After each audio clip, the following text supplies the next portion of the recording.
most. Hi, time to get started. I think this is our 24th day. We're starting today with a homework assignment.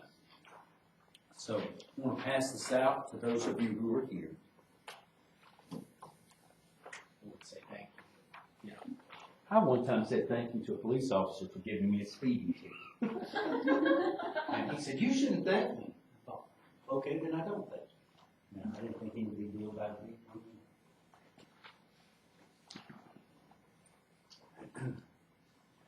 So, for those of you not here, I'll send out an email. For those of you here, you'll get it in email as well. And then I'll put it on the blackboard. The first problem has to do with showing something's decreasing. And then we're looking at the next problem, just making sure that we can determine if they're monotonic or not. And that will use the definitions. For problem 2, it's just, is it monotonic or not? And it might be for B that you have to do some work to show that. For problem 3, we know, we have a fact that every sequence has a monotonic subsequence. So I'm giving you a particular sequence and I'm saying, well, list a monotonic subsequence from it. Problem 4, a little bit tougher, it's a proof. It says, suppose that every subsequence of x of n has a subsequence that converges to 0. Show that the sequence x of n converges to 0. If you need a hint about it, you may not need one, but if you need one, you let me know. I have something I can say about it immediately. For problem 5, it's the toughest of the problems, I think. And we're supposing that x of n is less than or equal to 0 for all n element natural numbers, but that the limit as n goes to infinity minus 1 to the n times x of n exists. And we want to show that that means that x of n will be forced to exist. And I'll say something about that. You have to, we're not thinking of it being Cauchy. We're thinking that, gosh, I want to add to this. I want to add to the problem to show something's Cauchy too. Okay? So I'm going to add something. Just a second. But in that problem number 5, I would encourage you to get a candidate for what you think x of n might converge to. So the fact that minus 1 to the n times x to the n converges kind of gives an indication of what it converges to. So think about that. And then you can show that x of n will converge to that same number. The last problem that's listed is to show that the following sequences are properly divergent in the way that's listed there, either going to infinity or minus infinity. So there's a problem that I should have added that I didn't. I'll make it up next time for you, but this gives you some of the problems to work on. So there'll be a problem 7, and what I know is missing is to show that something is Cauchy.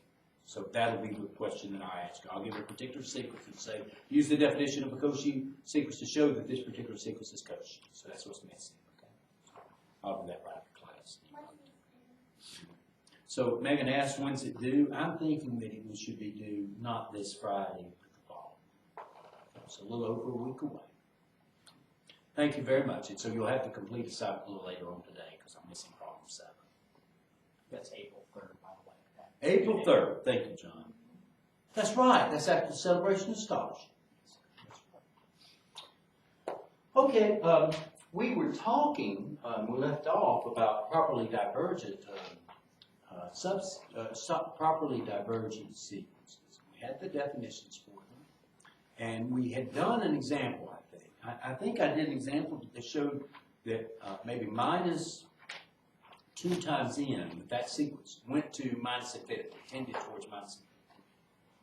And I think that's what I ended with. Is that correct? Mm-hmm. Yeah. Okay. And you see that problem B, 6B, is like that. 6B is like that. Well, let me do something that's like 6A. So here's an example. We want to show that the limit as n goes to infinity of 2 to the n equals infinity. So 2 to the n as a sequence tends to infinity. That's a lot like 6a. 6a says 3 to the n tends to infinity. penalties. It's very simple. Okay, we're going to do this using the definition of what it means to attend towards a penalty. So here's my proof. So how do I show that a sequence goes towards infinity? The way we do that is that no matter what number is given to us, we can find the k spot in the sequence, such that from that spot on, the terms of the sequence are bigger than the number was given to us. So I got to be given a number, and we're given an arbitrary number. So we let alpha be element of R be given. What do I need? We need a k element of natural numbers such that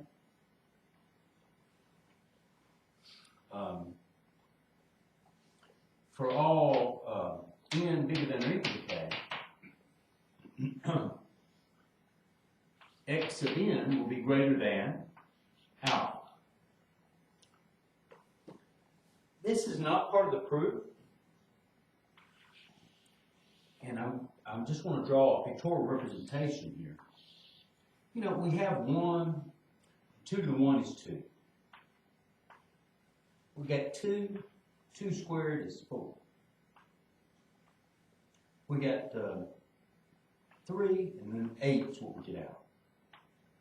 And you know, if you think of 2 to the x as an exponential function, its graph looks like I'm fingering it out here. Looks like this. We're only getting dots along that graph, the ones that correspond to the input values being natural numbers, because we're talking about a sequence. So when we're looking at things like this, it keeps going up, out and up forever, okay? That's what it does, okay? And what we're saying here is, hey, if you give me some alpha, let's say alpha is positive and this is it. It says, well, you got to find a spot in the sequence such that from that spot on, all the terms of the sequence are bigger than that alpha. Well, we're going to be able to do that. But it's a matter of being able to solve for n in my problem. So what we want, even the idea pictorially is clear to me. Why this must be true. What we got to do is follow the definition and algebraic symbolism here. So we want a k element of natural numbers such that for all n bigger than or equal to k, what is x of n? What is it? Yes, it's 2b. It's bigger than the alpha that's given to us. And that's what I'm looking for. So I'm just going to concentrate. What do I want? We want 2 to the n to be bigger than alpha. Well, I want to solve for n is what I said. And this is an inequality, but even if we thought of it as an equality, it's an expression that has an exponential quantity involved. And what we're trying to solve for is the variable in the power. How do you solve such equations? This inequality. How would you solve for such equations? Logs. You would involve logs. That's exactly right. Okay, so here, this means we want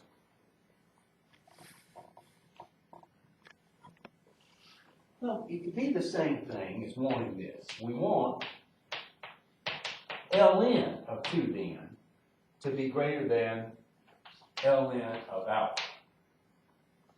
All right. But here we might have some trouble. And the reason we might have some trouble is we don't know what alpha is. Okay? So I think we have to break this up into cases. So that's what we're going to move to. But I think, first of all, we have the case if, case 1, if alpha, whatever it is less than or equal to 0, then for all n, I'm just going to make this statement, for all n element of natural numbers,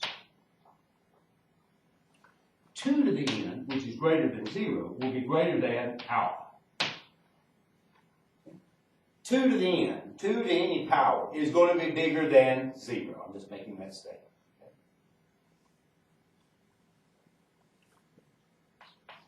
Thus, k equal to 1 works.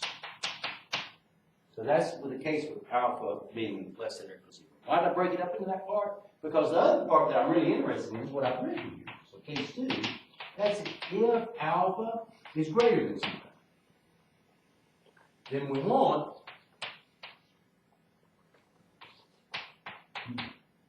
2 to the n to be greater than alpha. Okay. So we want as John said before, ln of 2 then to be greater than ln of alpha.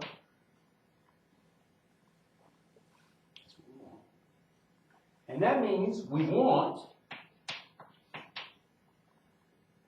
n times ln of 2, using properties of logarithms, to be bigger than ln of alpha.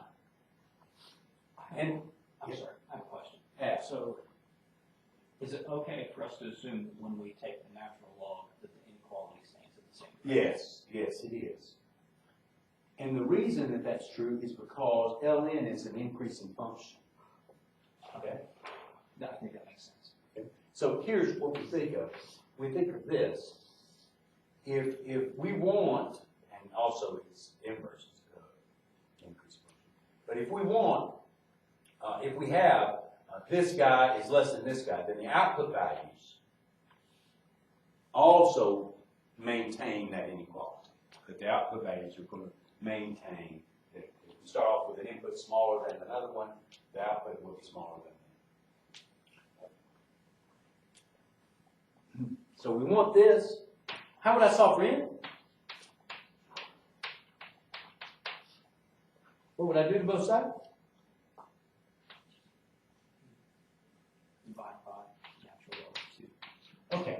There's one little curiosity when you're dividing an inequality by a number. You want to make sure that you're not dividing by a, we got to be careful, negative. So the question is ln2 negative? Well, the answer is it's not. Because here, if you look at the graph of ln, remember where it hits the x-axis is at 1. So anything to the right of 1, the output value is going to be positive. Okay. So we want this. How do I know I can get a natural number bigger than this quantity? Archimedean. That's right, by the Archimedean property.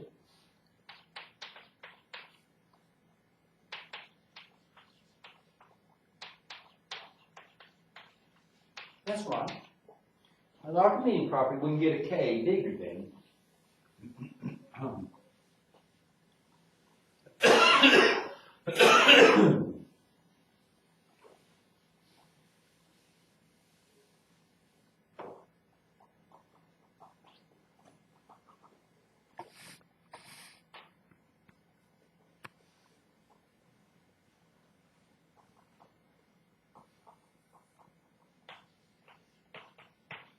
can find a k element of natural numbers such that k is bigger than ln of alpha over ln of 2. So for all n bigger than or equal to k, n will be greater than ln of alpha over ln of 2. And that's what we wanted to have happen. And so that's sufficient for me. You don't have to go any further.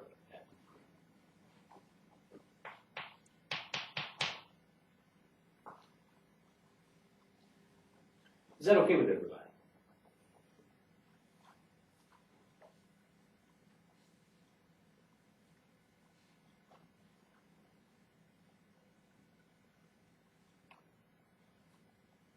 Anybody have any questions? Okay. I would like to look at another example. So, we're talking about these properly divergent sequences. One is that either go to infinity or minus infinity. I want to look at this example. So what if I consider x of n to be equal to n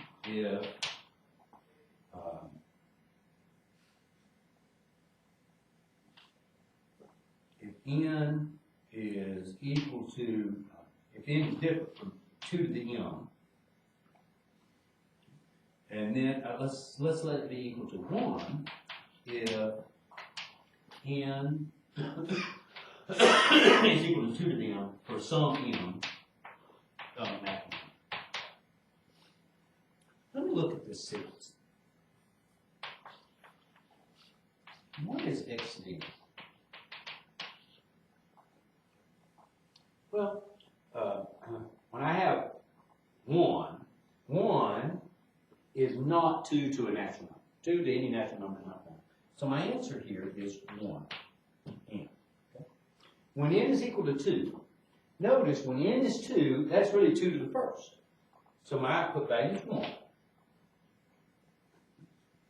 For n equal to 3, I get out 3, because 3 is not 2 to a natural number. When n is equal to 4, well, wait, 4 is 2 to a power. 4 is 2 squared. So n is equal to 4, I get out 1. When n is equal to 5, I get out 5. When n is equal to 6, I get out 6. When n is equal to 7, I get out 7. When n is equal to 8, 8 is 2 to a power. So I get out what? Say it for me, sir. 1. When I have 9, n equal to 9, I get 9, 10, 11, 12, 13, 14, 15. But then when I get to 16, 16 is 2 to a power, so I get 1. And it continues on like this forever. So a lot of times the sequence is going up, by 1, but every once in a while it pops back down to 1. Now here's the question. Or I won't say it's a question. I'll write it down.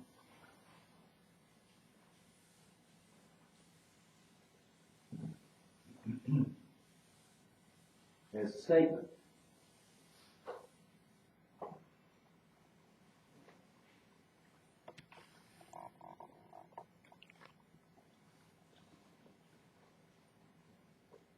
Note, this particular XN is not properly divergent.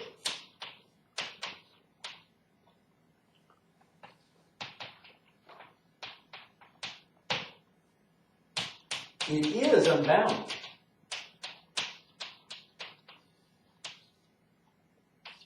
Okay. It gets bigger than any number, but it's not properly divergent. Why doesn't it head off to infinity? Well, it has a subsequence that heads off to infinity. But it doesn't head off to infinity because every once in a while it bounces back down to 1. So there isn't a spot in the sequence such that from that spot on, all the numbers are bigger than 3. Because every once in a while the terms in the sequence drop down to be, is that okay with everybody? This example illustrates that just being unbounded doesn't mean that you're properly divergent, that you head off to infinity or minus infinity. However, we got a fact that kind of does relate the two in some sense, a little bit more information. Here's the fact, so a theorem. It says a monotone of sequence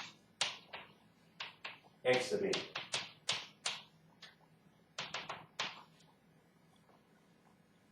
is properly divergent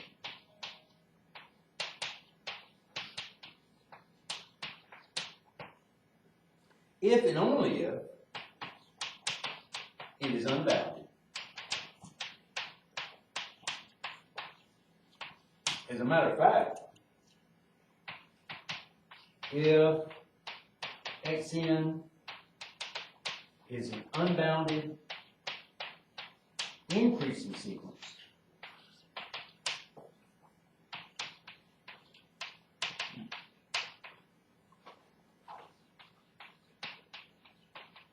then the limit as n goes to infinity of x sub n will be equal to infinity. And b, if x sub n is an unbounded decreasing sequence,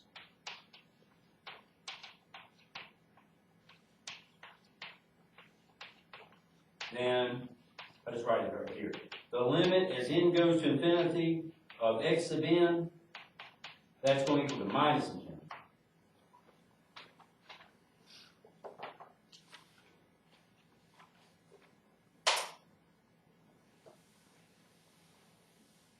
Well, let's prove that.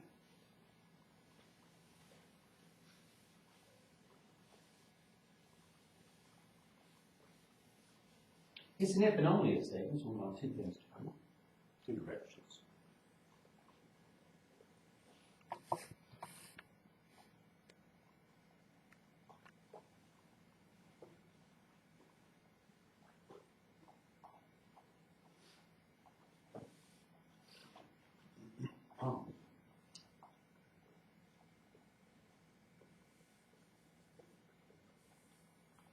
Okay, so here's the proof.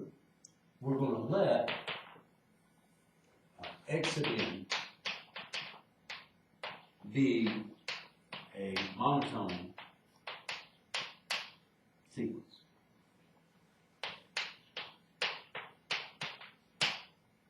Okay, so we have two directions to prove. This direction is that we suppose x sub n is properly divergent.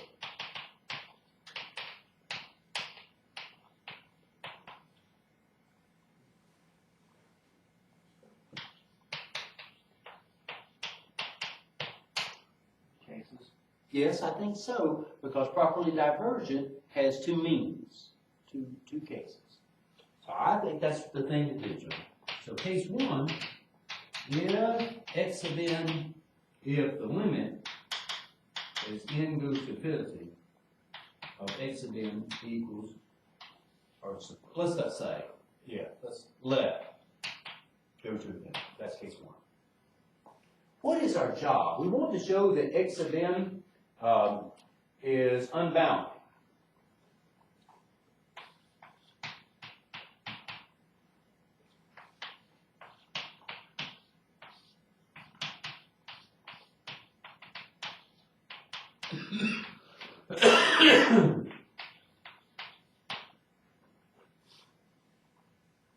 Well, the way I'm going to do it is by a contradiction. I'm going to say, suppose not. Suppose x sub n was bounded.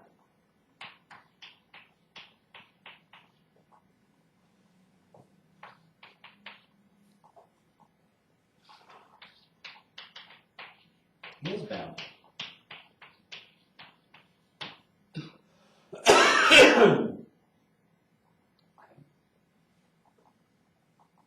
That would imply there exists an m greater than 0 such that the absolute value of x sub n would be less than or equal to m. And that's true for, I'll write right down here, for all n element natural numbers. Well, if the absolute value is less than or equal to m, something smaller than absolute value will be less than m. Something smaller than that is x sub n itself.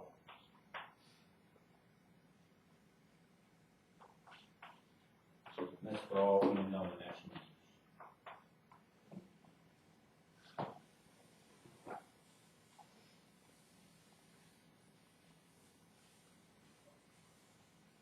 But that yields a contradiction pretty quickly, because we're assuming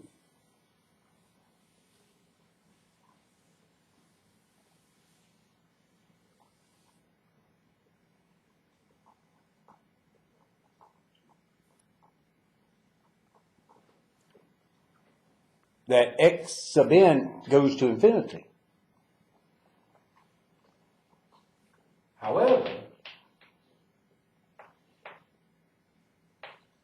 since the limit as n goes to infinity of x sub n equals to infinity in this case, that means you give me any number, eventually I find spots that's from that spot on, the terms of the sequence are bigger than the number you gave. Well, the number I give you is m. Okay?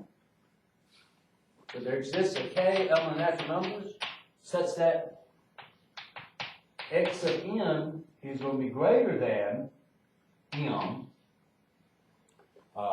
for all n bigger than or equal to k. But that's a contradiction, because all the x sub n's are supposed to be less than m. That's a contradiction. So we must have assumed something incorrectly, and that is we assumed that x sub n was bounded. So that means x sub n must be unbounded. That's right.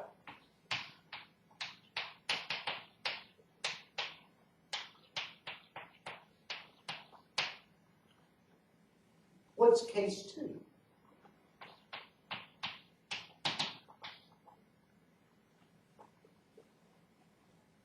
Well, case 2 is we're going to assume or suppose the limit as n goes to infinity. What are we assuming this here? We're assuming that x sub n is properly divergent. We've handled the case where it goes to infinity, so the next case is where it goes to minus infinity. And again, we want to show that x sub n is unbounded.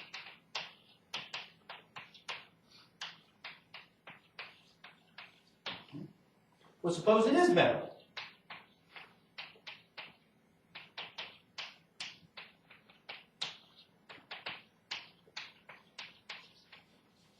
So there exists this m, it's a positive number such that, right here I'll write, x sub n inside absolute values is less than or equal to m, and that's true for all n element of natural numbers.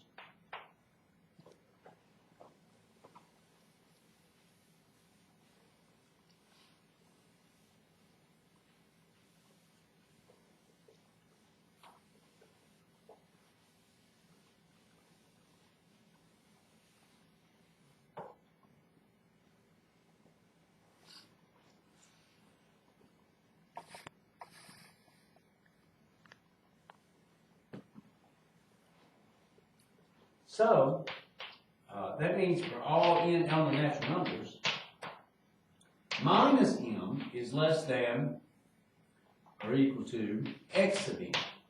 That's part of the inequality we get from the absolute value inequality. It's part of the compound absolute value. Okay, but that leads to a contradiction. So I'm going to write the same type of phrase. However, since the limit as n goes to infinity of x sub n equals to minus infinity, there exists a k element of the natural numbers such that for all n bigger than or equal to k, x sub n will be less than whatever number you want to give me. Well, the number I'm going to give you is minus n.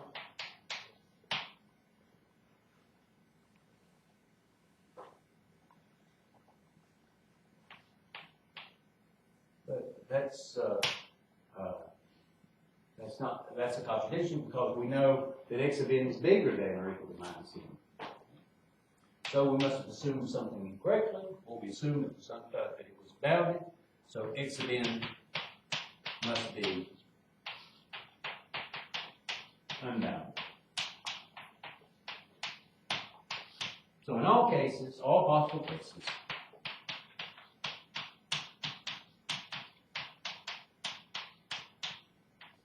x sub n is unbounded.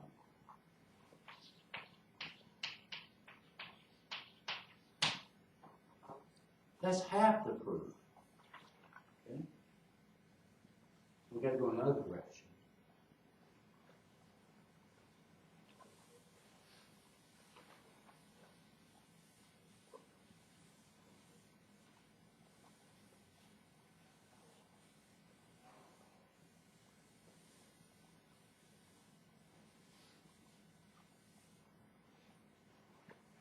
Yes, sir. For the forward part, that we don't need it to be monotone. We didn't use monotone in this anywhere in that, did we? In this part, no, that's correct. Okay. That's correct. You're right. But here we will. That's correct. Okay, so what is this backwards direction? Well, here, so the forward direction was if it was properly divergent, then it had to be unbound. Here we're going to say that if it is unbounded, then it had to be properly divergent. So assume, or let, x sub n be unbounded. That's right, John. And so in the forward direction, we did not use anything about the sequence was monotonic. And here, we're going to have to make use of that in this direction. And we've seen an example that just because you're unbounded does not mean that you are properly divergent. So the monotonicity is going to play a vital role here. Well, we would consider we must show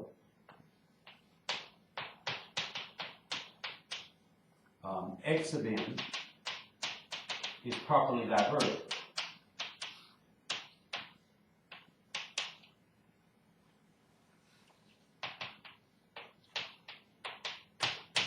assumed at the start of the proof, for both cases, was that x sub n was monotonic. So again, I think we should consider cases, because we're under the assumption that we're monotonic.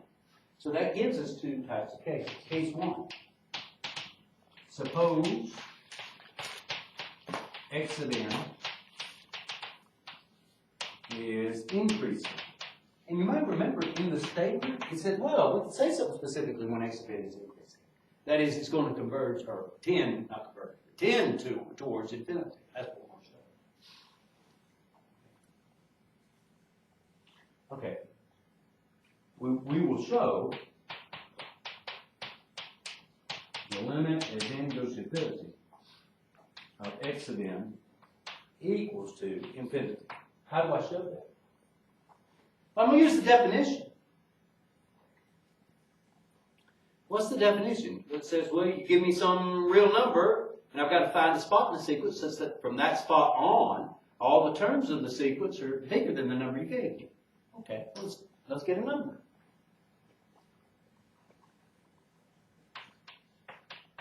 So let alpha be element of R.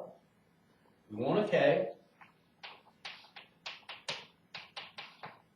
Element of natural numbers such that for all n bigger than or equal to K, x sub n will be bigger than alpha.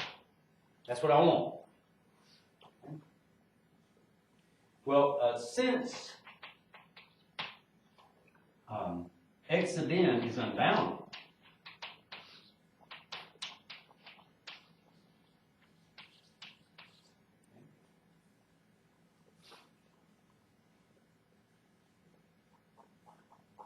and increasing.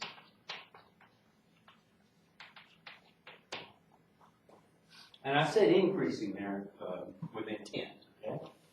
So I wouldn't say it flippantly or just, oh, I know this is true too. It's important.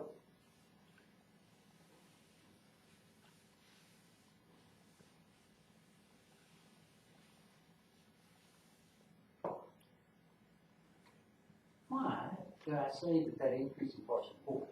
Well, look, when we say it's unbounded, that just means it's not bounded. So when it's not bounded, it means it isn't the case. It has an upper and lower bound. Is that okay? So one of those is missing. Is that okay? But because it's an increasing sequence, it's bounded below. The first term of the sequence bounds it below. So for it to be unbounded, it must not be bounded above. Is that okay with everybody? So that's the reason that I wrote about that increasing there. And as a matter of fact, what I'll say is, okay, I'll kind of spell that out. So then x sub n is not bounded above.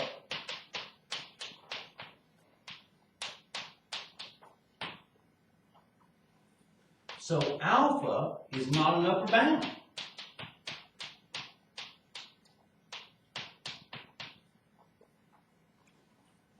For the set of x sub n's.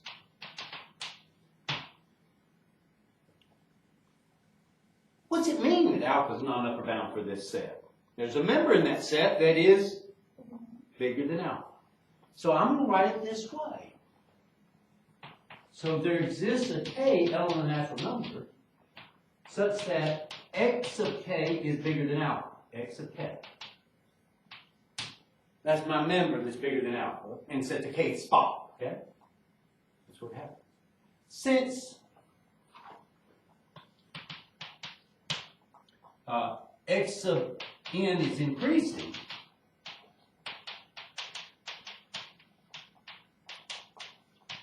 for all n bigger than or equal to k, x sub n will be bigger than alpha. You know, if x sub k is bigger than alpha and everything further along in the sequence is increasing, then that means they're all going to be bigger than alpha after that point. And that's the criteria right here. That line is the criteria to say that the limit as n goes to infinity of x sub n is. Say it again. Infinity. That's right. we're gonna do the same analogous work to show, that if it's a decreasing sequence, it's going to converge to, or tend, not converge, it's the wrong word. It's going to tend towards minus. Let's do that.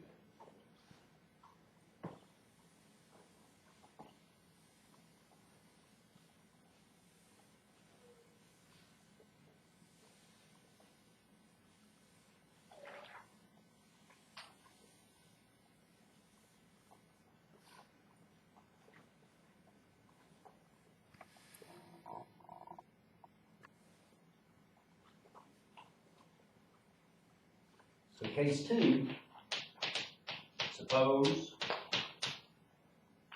x of n is a decreasing sequence.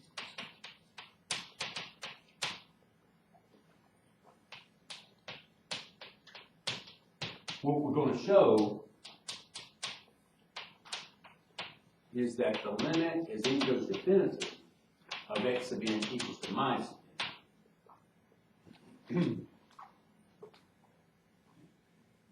how do I show that a sequence tends towards minus infinity? What I'm going to show is that if I let alpha be an element of R, we will show there exists a k element of natural numbers such that for all n bigger than or k, x of n is less than alpha. Well, how am I going to progress toward that? Here's the first one. Since x of n is unbounded and decreasing,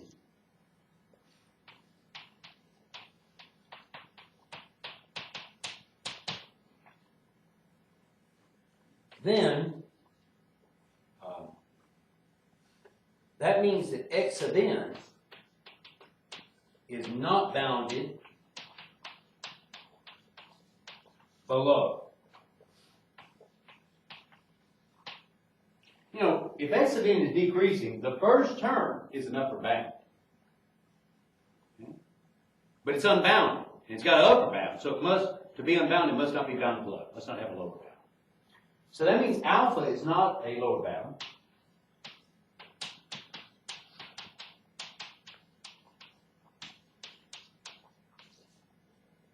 For the x of n's. And so that means there exists an x of n less than alpha, and I'll say it this way. So there exists a k element of natural numbers such that x of k is less than alpha. And then, of course, since x of n is decreasing,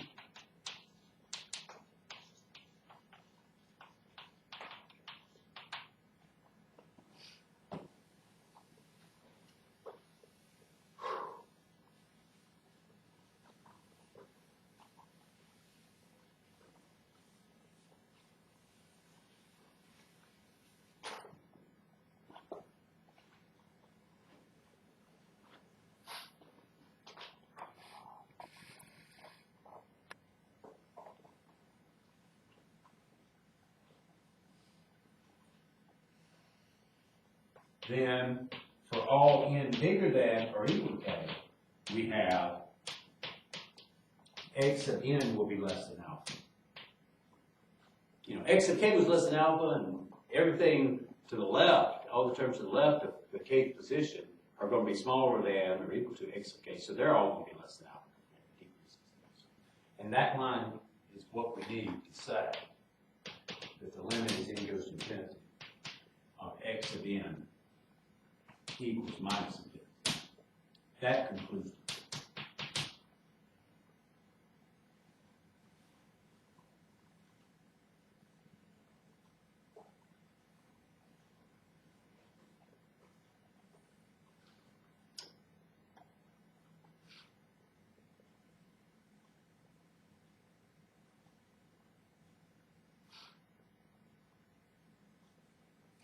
Chuck, we're going to do a semi-squeeze theorem for property divergent.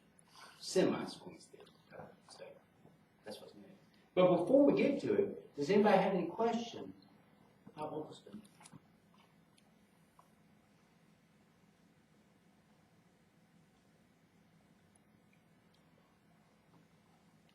Okay, well, let's look at what I just said, Chuck, in terms of a semi-squeeze theorem. Here's the theorem, straight from the book. Here's what it says. It says, let x sub n and y sub n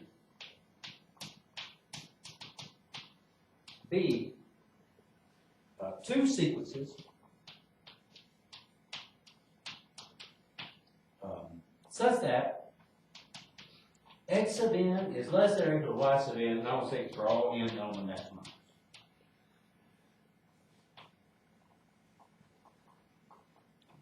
So here's the first part of the statement. It says, if the limit as n goes to infinity of x sub n equals to infinity. If x sub n tends towards infinity, then y sub n has to as well. Similarly, part B, if the limit as n goes to infinity of y sub n goes to minus infinity, then the limit as n goes to infinity of x sub n has to be minus infinity. Let me get out of the way. We'll prove this after I kind of give the description.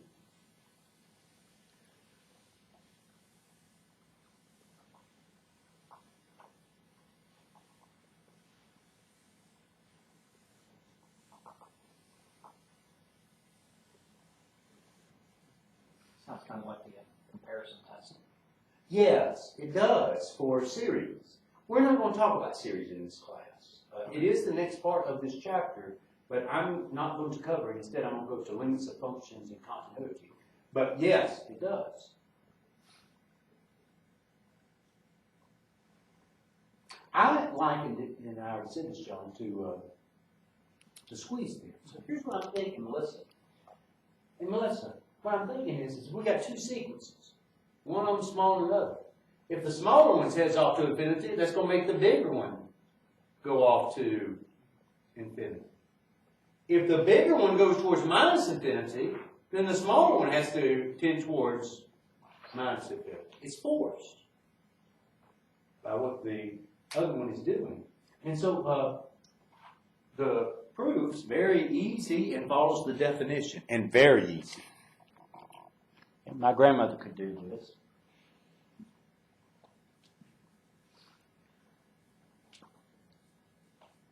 My parents are going to go see my grandmother. We don't get to see, I don't get to see my grandmother very often. She does in Greece, and my parents are leaving in just a couple of weeks to go see her. That's nice. I'm sure my mom wants to go see her mom.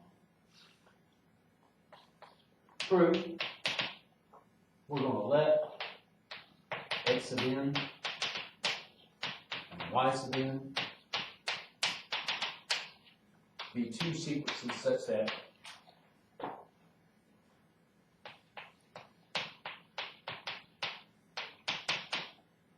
the limit such that x sub n is less than or equal to y sub n, and that's true for all n unknown.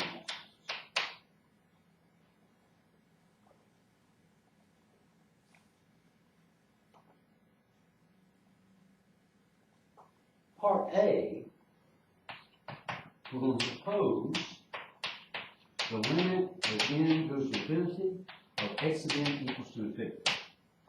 What is it that we want to show?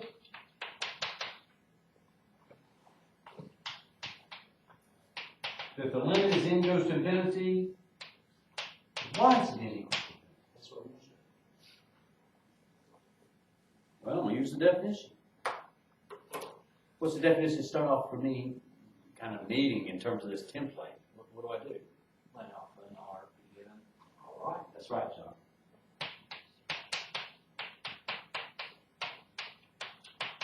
I know what I'm looking for. I'm looking for a K. We need a K. That's the spot in the sequence. Such that, it's a natural number, such that for all n bigger than or equal to K, x of n will be bigger than, no, I'm not talking about x sub n. I'm talking about y sub n will be bigger than alpha.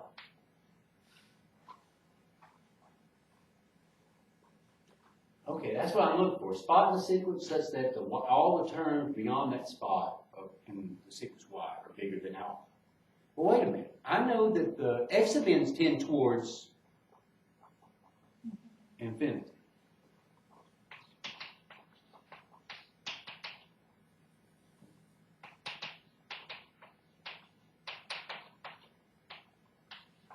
And I've been given an alpha, so there does exist a k, it's a natural number, such that for all n bigger than or equal to k, x sub n is going to be bigger than alpha. But what do I know about the comparison between x sub n and y sub n? Y sub n's are bigger. So that means for all n bigger than or equal to k, we have that y sub n is bigger than alpha.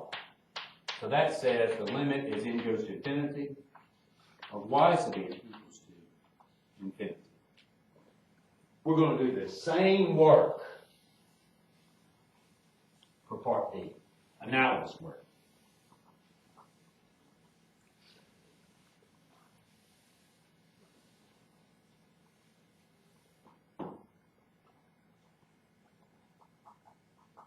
And then that'll be it for us today.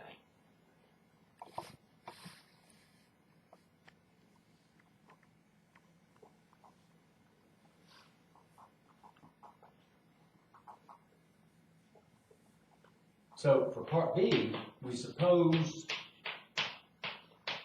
the limit as n goes to infinity of y sub n equals to minus infinity. We will show the limit as n goes to infinity of x sub n equals to minus infinity. So I let alpha be an element of R be given.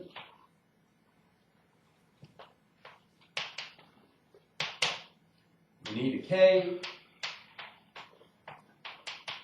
element natural numbers, such that for all n greater than or equal to k, x sub n will be less than alpha. How am I going to make x sub n be less than alpha? Well, I'm going to make y sub n be less than alpha. I'm going to make it. It is less than alpha. It's okay. And the reason that's true is because we're assuming that the limit as n goes to infinity of y sub n equals to minus infinity, there does exist a k, element natural numbers, such that for all n bigger than or equal to k, y sub n is less than alpha. It's alpha. So for all n bigger than or equal to k, we have that x sub n, which is less than or equal to y sub n, is less than alpha. So that means that the limit as n goes to infinity in this situation of x sub n, that is equal to minus infinity. That is the proof.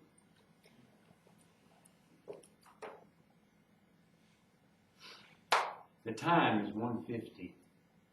That's our time. Thank you very much for your time and patience. If you have questions, you just let me know. But that concludes our lecture.